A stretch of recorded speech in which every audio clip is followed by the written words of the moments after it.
We agree with Richard Bernstein's assessment.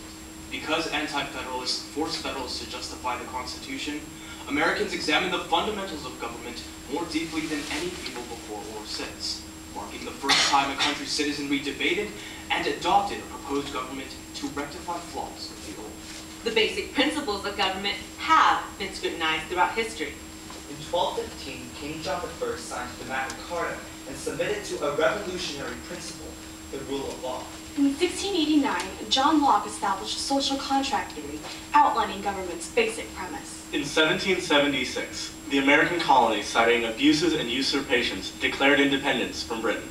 None of these, however, constituted the creation of a new government by a nation's populace. The Magna Carta was created by a group of nobles.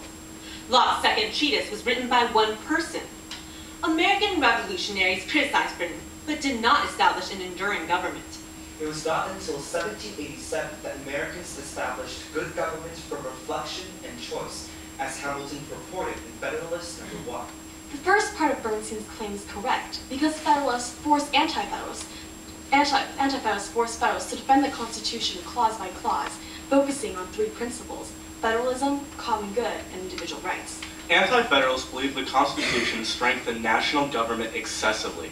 Article 6, Section 2, the Supremacy Clause, they argued, would lead to erosion of state governments, which are more reflective of people's needs. Federalists argue that national supremacy maintains order while protecting individual rights from factions, as stated in Madison's Federalist No. 10.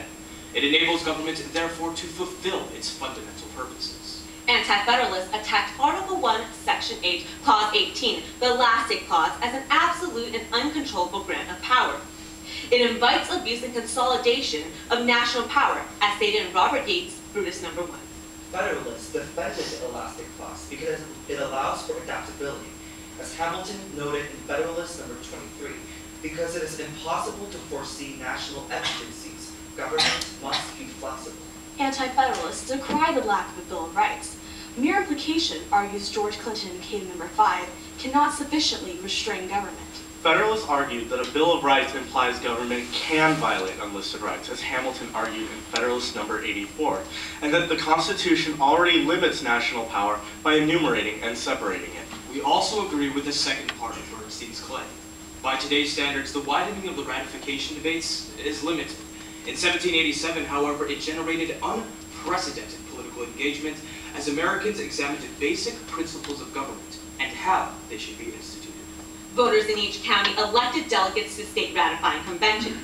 These elections were more inclusive than previous ones, with 8 states temporarily abolishing or relaxing property requirements for voters. The Federalist Papers, first published in New York and later reprinted in 43 newspapers in other states, also widened the debate.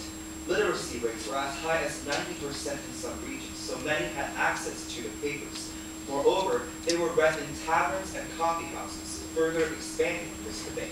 The widening of the Federalist and Anti-Federalist debate is important because it legitimized the Constitution, affirming the principles of popular sovereignty found in the preamble. The framers proposed nothing more than a document in Philadelphia, but it eventually became the foundation of American democracy. Thank you. You mentioned in your statement the ratification